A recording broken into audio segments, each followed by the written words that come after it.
3 weeks. That was how long Mara Ashfield had been standing inside the memory of the night. Damon Graves marked someone else. She had replayed it with the precision of a woman who had promised herself she would feel it completely before she let it go, not to punish herself, not because she was the kind of person who picked at wounds until they wept, but because she had learned in the hard years before and the harder years since that anything you refuse to feel fully would find you again in the dark and feel it for you, louder, worse, at a time when you had no say in the matter. So she had stood in the aftermath of the blood moon ceremony with her hands folded and her face still, and she had felt it. The full specific weight of watching the man her wolf had chosen since the first night she breathed his name, press his teeth into another woman's throat, and seal what the pack would call a destiny. She had felt the bond inside her chest go from something warm and reaching to something that simply stopped, the way a candle stops when you press 2 fingers around the flame. Not extinguished, interrupted, waiting. 3 weeks of waiting, and then she walked back in.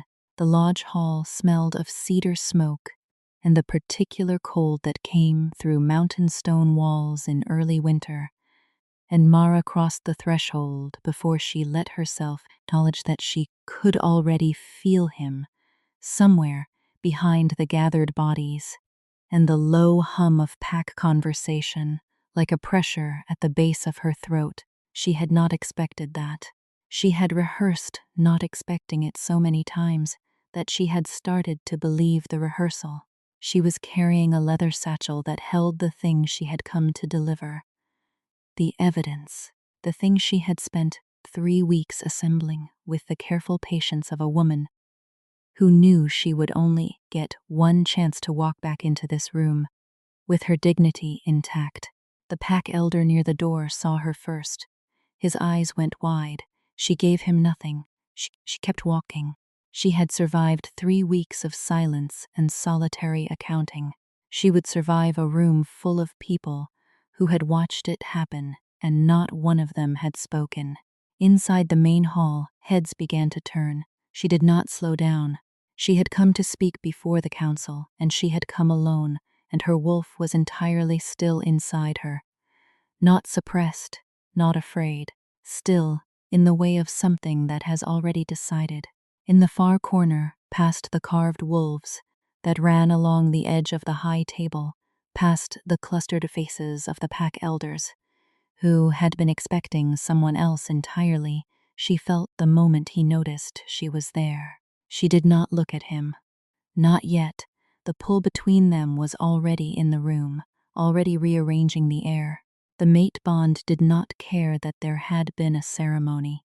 It did not care what promises had been made in the dark on a blood moon, while she stood 10 feet away, with her chin level and her hands at her sides, and let it happen.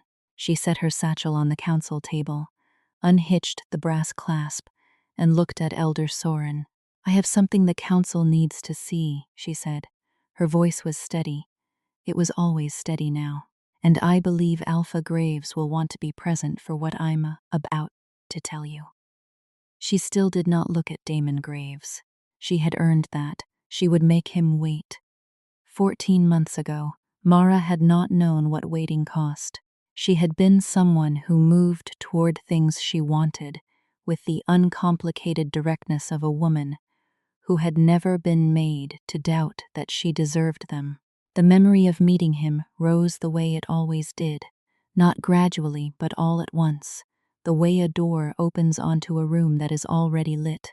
She had been in the northern garden, the one that ran along the back edge of the Ashvale family's holdings, where the wild fern grew thick between the cultivated rows of bloodwood sage. It was the sage that the pack healers used to stabilize a mate bond in its earliest stage. Not to force it, but to quiet the noise around it, the social anxiety and the performance and the wanting to get it right, so that the bond itself could speak plainly. Her grandmother had taught her to grow it. Her grandmother had said, more than once, that a woman who knew what a mate bond felt like before she was in one would never mistake something lesser for the real thing. Mara had been on her knees in the fern and the sage when she heard footsteps on the stone path behind her, and she had looked up into the face of Damon Graves for the first time, and the bond had not been subtle about it. It had not been a flutter or a warmth or a sense of pleasant possibility. It had been the specific shock of recognition that her grandmother had warned her about. The kind that did not feel like meeting someone new, but like finally understanding the name of something you had carried for years without a word for it.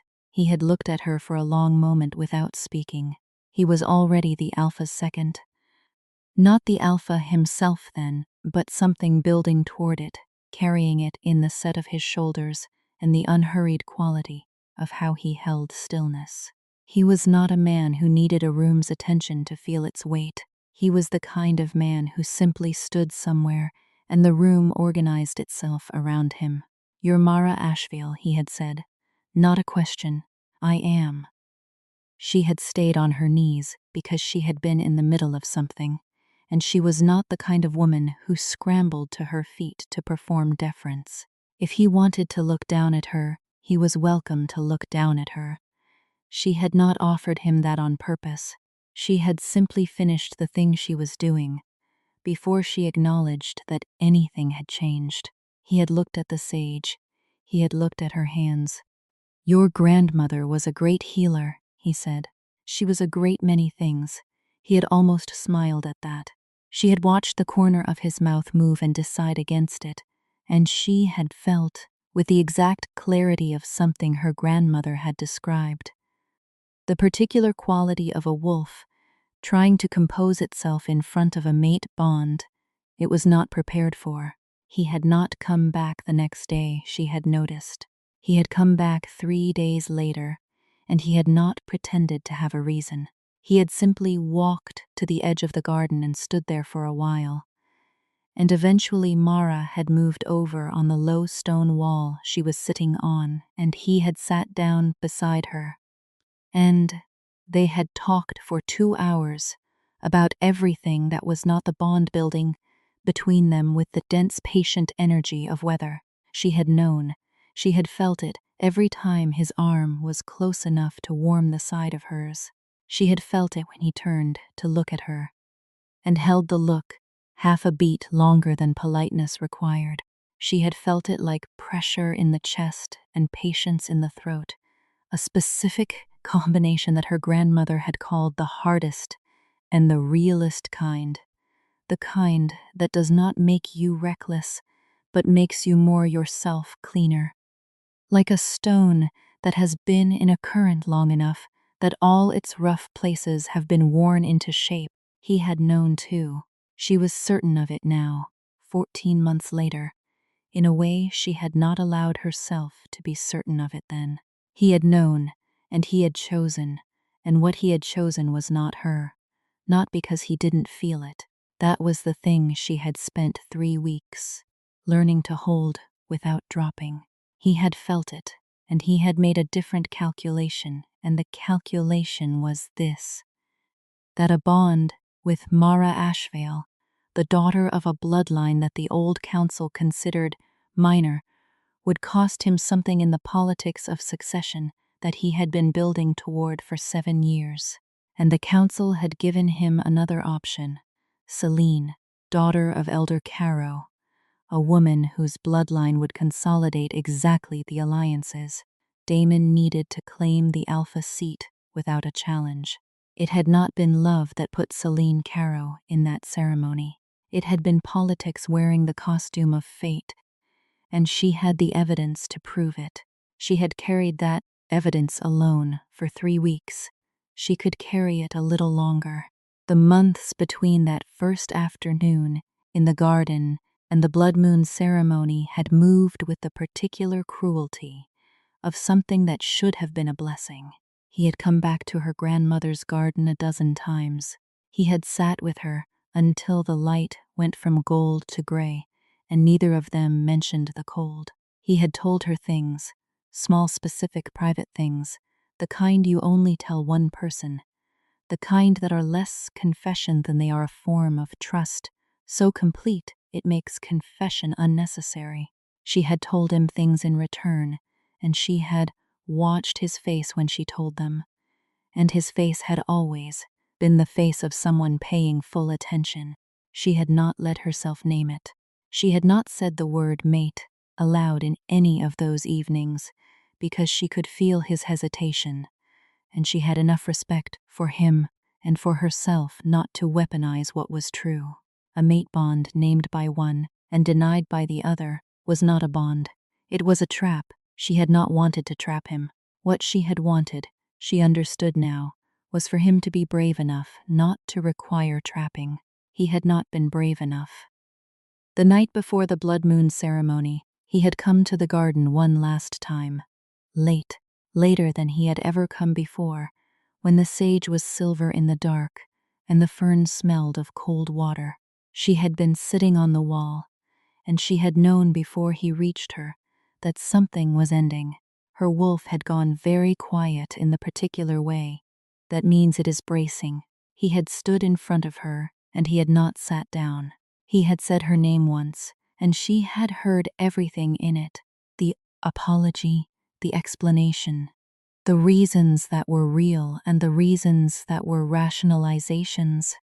And underneath all of it, the exact sound of a man who had made a choice he knew was wrong and was going to make it anyway because the alternative required more of him than he had decided to spend. Don't, she had said, not because she didn't want to hear it, because she had heard it already, and she wanted him to know she had. And she wanted him to know that she was not going to make it easier for him by pretending otherwise. Mara, I know what tomorrow is. She had looked at him straight. She had not allowed her voice to do anything it hadn't been told to do. I know what it means. You don't have to explain the politics of it to me. I grew up in this pack.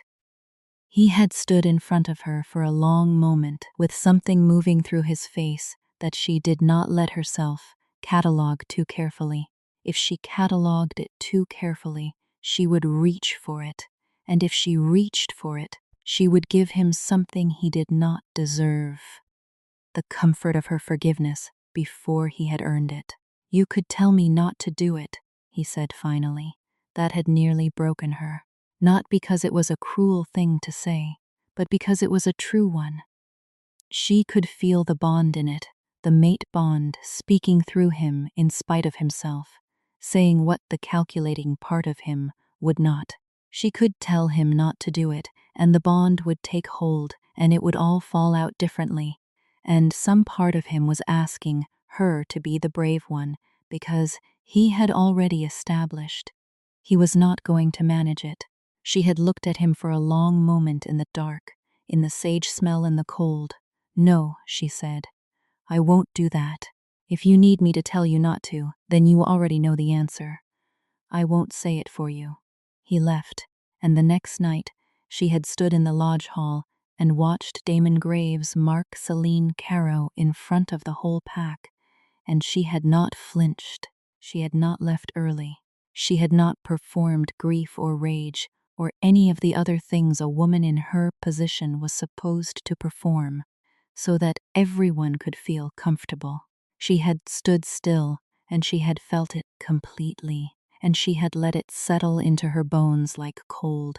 And then she had gone home, and she had started making her calls, because she had remembered something Elder Caro had let slip at a solstice dinner 2 years ago. Something small and specific that had not made sense to her then, and now it did. She had survived the garden. She had survived the ceremony. Now she was going to survive the truth. The council chamber had not changed in 14 months. Same carved wolves along the high beams. Same stone floor, worn soft at the center, where generations of petitioners had stood. Same quality of collective held breath that rose. When something unprecedented was about to happen, Mara stood at the council table with her satchel open and her spine straight, and she watched the 6 elders register her presence with the full range of reactions she had expected. Elder Soren, who was fair in the way that cautious men are fair, with wariness underneath it. Elder Pelham, who had always liked her grandmother and showed it now in the softening around his eyes. Elder Caro, who had not expected to see her and was very carefully not showing how much he had not expected it. She felt Damon Graves, the way she always felt him, from the inside out, not the sight of him but the specific gravity of his attention, which had redirected toward her the moment she walked in and had not moved since. He was standing against the far wall. She had placed him there without looking. His wolf was restless. She could feel that too, the way you feel a change in weather before you see it. A prickling at the base of the neck, a shift in the quality of what the air was doing. Miss Asheville. Elder Soren's voice was neutral in the careful way of someone choosing neutrality on purpose. The council was not expecting a petition today. "I'm not petitioning," she said. "I'm presenting evidence."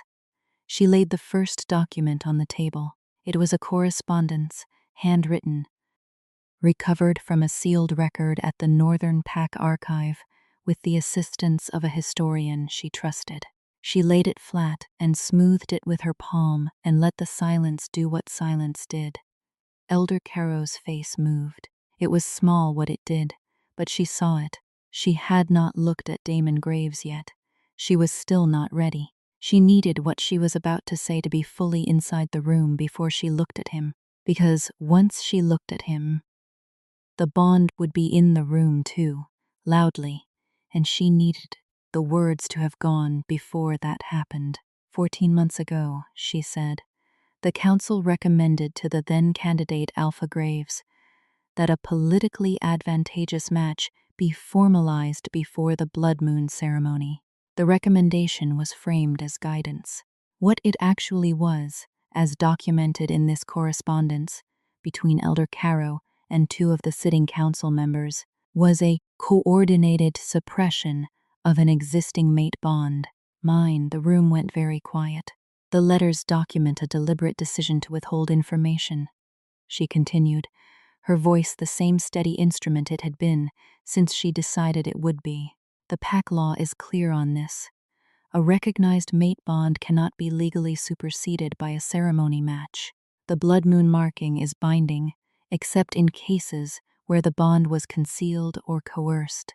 The bond doctrine of the Northern Accord, ratified 40 years ago, is explicit. A marking performed in the deliberate absence of full truth is voidable. She heard movement from the far wall. She still did not look. Further nor. She laid the second document beside the first. The council's correspondence indicates that Elder Caro was aware of the bond response between Alpha Graves and myself at the Northern Garden, because I was observed there by a council watcher on 3 separate occasions, and the reports are in this archive. The council knew. They advised Alpha Graves that the bond was, and I will use their exact language here, politically inconvenient and biologically inconclusive. Biologically inconclusive. Her mouth shaped the words carefully, the way you handle something you want the room to smell before you name it. A mate bond between a recognized heir and a bloodline female of this pack, called inconclusive in a private letter so it could be set aside. Elder Pelham leaned forward. His face had gone from softened to something harder and more certain. "You have the originals?" "I have the originals and a certified copy held by an independent archive outside this territory. I'm not here to threaten the council. I'm here to establish that what happened at the blood moon ceremony was a marking that took place under manufactured conditions. The bond doctrine gives the council authority to review it. I am formally requesting that review." She felt the moment Damon Graves moved away from the wall, his wolf knew. It had always known. But the man had finally heard the words that named what the wolf had been insisting on for 14 months and sinned. And the name was this: that it had not been just her word against a council's good intentions. It had been a construction, a deliberate one. He was wrong about everything except one thing. He had not known about the letters. She could feel that too. The quality of shock from across the room, specific and clean. Not the muddy shock of someone scrambling for a story, but the bright, particular shock of a man encountering the exact shape of a betrayal he had not imagined was possible. And finding, beneath the shock, the cold, specific guilt of understanding that he had let it happen anyway, and that his reasons had made it convenient for him to not look too closely. She laid the third document on the table and finally, because she had given herself permission now, she looked up. Damon Graves was standing 10 feet away. He looked like a man who had been struck in a place that does not bruise. She held his eyes for exactly as long as she wanted to, which was not very long, and then she looked back at Elder Soren. "I'll give the council time to read the correspondence," she said. "I'll be outside." She left without waiting for a response, because she had delivered what she came to deliver, and she was done performing patience for an audience. The hall outside the council chamber was stone and shadow, lit by iron sconces that burned low in the afternoon. Mara walked to the far end, where a long bench ran beneath a narrow window that looked out at the mountain range, the peaks still furred with the first thin snow of the season. She sat down. She pressed her back against the cold stone and breathed. The mate bond was very loud in the quiet. She had known it would be, in proximity. She had prepared for it. What she had not prepared for was the specific texture of it now. 3 weeks of suppressed distance, and the shock of the council room, and the long specific ache of watching his face understand things. The bond was not gentle about proximity restored. It was urgent, nearly insistent, the way something gets when it has been denied too long, and suddenly the obstacle has moved, and it remembers what it was reaching for. She pressed her feet flat to the stone floor, and she held it. She was not going to let the bond speak for her. She had worked too carefully to be overrun by her own wanting. She had carried the evidence, and the cold, and the 3 weeks of silence alone. She could carry this. She heard the door behind her open, before she heard his footsteps. His step was quiet. She had always found that surprising, in a man who moved as much space as he did. He walked the length of the hall without speaking, and she did not turn around. And he came to stand not in front of her but to her left, looking at the same narrow window and the same mountains. His hands loose at his sides. He did not speak immediately. That was very like him. She had always both loved and resented that about him. The way he composed himself before he spoke, the care he took with words, because it meant the words were always true, but it also meant the silences before them were almost unbearable. "The letters are real," he said finally. "Not a question, every word." Another silence. Outside the window, a hawk crossed the slice of gray sky above the western peak, banking into the wind with the unhurried precision of something that has mastered the pressure it moves through. "I didn't know," he said. "I know you didn't." She had thought about this part. She had decided very carefully how much to give him in this particular moment. That's not the same as being blameless. He made a sound, low, barely audible, the kind of sound that was not quite agreement and not quite protest, and was entirely honest. She felt it in her sternum. "You knew about the bond," she said, not an accusation, a statement. "Yes, you came back to the garden because you knew about the bond." "Yes." She turned to look at him then, because she needed to see his face when she said the next part. He was already looking at her, and the quality of his looking was different now from anything she had catalogued before. Stripped of the careful composure he kept between himself and the world, just the thing underneath it, which was something tired and certain and very aware of her. You went to the ceremony anyway, she said, because it was easier. Yes, he said, and the word cost him something. She heard it. She looked at him for a long moment. The bond was between them like something lit. She could feel it in the air between their bodies, the specific warmth of proximity after weeks of distance. Her wolf turning toward the sound of his wolf, the way something turns toward warmth, without deciding to. She did not lean toward him, but she did not lean away. What do you want, Damon? It came out quieter than she had intended.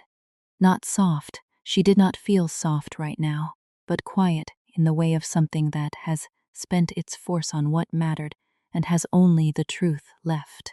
He turned from the window to face her fully. He was close. Closer than she'd processed, 3 feet at most, and the bond between them was vivid and physical, a heat at the skin that had nothing to do with the temperature of the hall. His eyes were the dark gray she had been trying not to think about for 3 weeks, and they were looking at her with the attention she had felt in the garden and never been able to dismiss. The kind of attention that said, "You are the specific person I am looking at, and I am not going to pretend I am looking at anything else." He said, "I want to tell you something I should have said in the garden. You had your chance to speak in the garden." She held the even tone. It cost her. "Tell me why I should give you another." He did not look away from the directness of that. Another man might have. He received it, let it settle, and then he reached toward her, not grabbing, not claiming, but offering his hand open, with the palm up between them. And she looked at and she felt the bond roar briefly with the nearness of contact before she pulled it back under. "Because I want to be honest with you," he said, "not to win something. Because you deserve the honest version and I denied it to you, and I have no excuse for that. I had the bond, I felt it, I knew what it was, and the council told me it was inconclusive. And I wanted to believe them because believing them was simpler than choosing you in a year when everything else I had built was on the line." He paused. His hand was still open. He did not push. That is not a justification. That is what happened. She looked at his open hand. She looked at his face. She felt the bond. And she felt her own wolf very still and very certain. And she felt the 3 weeks of cold and evidence and careful accounting. All of it, and she held all of it at once. "The council will review the marking," she said. "Whatever comes of that is a separate matter from this conversation. No, I have not decided anything about us, if there is an us to decide anything about." "I know that too." She looked at his palm for another moment, and then, because she was not the kind of woman who denied herself the truth just to maintain an advantage, and because she had already decided she would not be reckless with this, but she would also not perform indifference she did not feel, she placed her hand in his. The bond came alive between their palms, like something that had been waiting patiently in the dark and had just been given a window. She did not close her fingers. She let her hand rest in his, and she felt the warmth of it, and the specific way his fingers curved around hers with care, not possession. And she breathed through what the contact was doing to the bond, and she kept her eyes open and her mind clear. "You feel that," she said. "I've always felt that. You chose not to." "Yes." His thumb moved once across the back of her hand. "Mara, I am asking you to let me show you that I know the difference between what I owe you and what I want to give you. Not in one conversation. Over time, however long you need, and whatever form that takes." She sat with that. The hawk had come back, she noticed. Or another hawk, banking along the same current in the same gray sky. Her grandmother had believed hawks overwinter. Peaks were the pack's dead, checking in.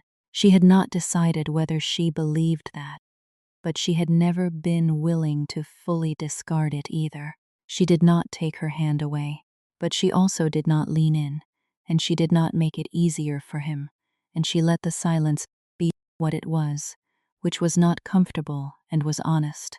The council's review will take time, she said finally. I know. While it is underway, I am not Celine Caro's rival, and I am not your consolation. I am Mara Ashfield, and I came here today to make sure the truth was in the room regardless of what you decided to do with it. That's what I came for. I understand. Good. She let a breath out. I'm not forgiving you today. I'm not asking you to, but I'm not leaving either. She lifted her eyes to his. Because I am also done pretending the bond is something I have to overcome. It is not a weakness that I feel it. It is real, you know it is real, and I will not perform that. It isn't just to protect myself from hoping. His face did something then. Not a smile, something underneath a smile, something that was closer to relief and gratitude and a specific kind of ache that she felt answer inside her chest with the same note. His fingers closed gently around hers, fully now, and she let them, and the bond moved through the joined warmth of their palms like water finding its level. They sat in the hall outside the council chamber, with the alpine cold coming through the narrow window, and the sconce's light, low and warm on the stone around them, and Mara breathed, and the bond breathed with her. Not demanding, not triumphant, just present, patient, the way her grandmother had described the real kind. She did not know yet what the council would decide. She did not know what shape the coming months would take, or how much would have to be dismantled and rebuilt, or whether the man sitting beside her, with her hand in both of his, would prove himself over the long, careful distance she was going to require. She was not, and had never been, a woman who rushed toward incomplete evidence. But she knew what was real. She had always known. Her grandmother had said, once, in The Bloodwood Sage and the Last Light, that the mark of a true mate bond was not that it made you smaller or made you desperate, but that in the presence of the person you were bonded to, you became more exactly yourself. Not a better version, not a corrected version, but simply more precisely what you already were. The way a stone in a current becomes not something new but something truer. Sitting in that stone hall with the mountains outside and the council behind the door, and 3 weeks of careful preparation settling into her like cold earth in spring, Mara Ashfield felt more precisely herself than she had in 14 months. Not because he was beside her, because she had walked in alone and said the truth, and not required anyone's permission to do it. He was beside her. The bond was between them, warm and specific, and finally, allowed to be what it had always been. The council deliberated for 6 days. On the first day, Elder Caro requested a private session with the full council, from which he emerged 3 hours later, looking like a man who had been asked to return something he had convinced himself he owned. On the second day, the pack historian Mara had arrived with the certified copy she had described, and the comparison to the originals was performed in the presence of all 6 elders and documented in the council record. On the third day, Elder Pelham came to find her at the Ashwell house, not the lodge, her own house, the one with the garden at the back where the Bloodwood Sage was brown with, and sat with her at the kitchen table and asked her, with the gentleness of a man who had known her grandmother personally, whether she had anyone she wanted beside her when the finding was read. She told him she would stand alone. He accepted that without arguing, which confirmed that she had judged him correctly since childhood. On the 4th and 5th days, nothing came to her directly, but the pack felt different. She could feel it when she walked through the market, the particular quality of a community that is reconsidering something it thought was settled. People did not crowd her or approach her, but they made room for her, which was its own language. On the 5th night, Damon came to the garden. She heard the gate before she saw him. She had always been able to identify his step on gravel, even in the dark, a fact she had spent 14 months pretending was not true. She was sitting on the stone wall with her hands around a mug of sage tea, the same wall she had been sitting on the night of their first real conversation, and she watched him walk toward her through the frost-stiff garden with the same unhurried quality of movement he had always had, and the bond moved in her chest like something waking up. He sat down beside her, not at the respectful distance he might have chosen if he was uncertain of his welcome, close enough that his arm was warm against hers, and she felt the contact like a conversation. "They'll read the finding tomorrow," he said. "I know. Mara," he said her name the way he had said it in the dark 14 months ago, not as an apology this time, not loaded with what he was not going to say. He said it as if saying it was enough, as if her name in his mouth was the point, not a prelude to one. "I want to be here when they read it, beside you." She looked at the frost-white garden and the bare winter sage and the deep blue-black of the sky above the mountain line. She felt his arm warm against hers and the bond between them easy now, not demanding, not performing, just the quiet insistence of something real. "That's a different thing from the hall," she said. "Standing beside me tomorrow is visible. The pack will see it. It will mean something you can't unsay." "I know what it will mean, Celine. The council has been in contact with her family. The bond doctrine review supersedes the ceremony record." She knew he paused. She felt the pause, the care in it. She knew what the letters said. She told the council herself this morning. I think she was relieved. Mara sat with that for a moment. There was something in it she had not expected to feel, which was a complicated and honest pity. For Celine Caro, who had been placed in a ceremony by her father's politics, just as surely as Mara had been placed outside it, and who had apparently carried that knowledge, in her own way, in her own silence. She should have someone beside her too, Mara said. She has her mother. They are managing. The garden was very quiet. A wind came down from the peaks and moved the bare arms of the sage and smelled of ice and distance. Mara breathed it in. "Yes," she said. He turned to look at her. "Yes," she said again. "You can stand beside me tomorrow." He did not move to touch her. He did not say anything else for a while.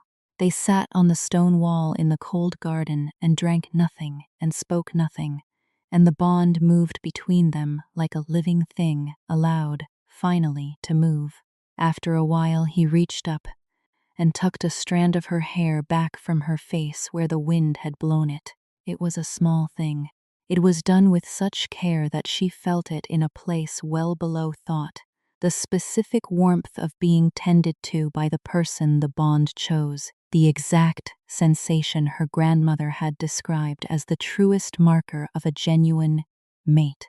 Not the heat, not the pull, not the recognition, but this, the feeling of being handled gently by someone who understands what is in their hands. She turned to look at him. His face was very close. The bond was bright between them, and she was breathing it fully now, not holding it back, not managing it, letting it be the whole size of what it was. "I didn't flinch," she said quietly. "At the ceremony I stood there and I didn't flinch." "I know." His voice was low. "I saw. I need you to understand what that cost me. I know what it cost you." His eyes held hers. "And I know I am the one who made it cost that much. And I know you are not asking me to apologize again because you have heard it. I know all of that." He paused.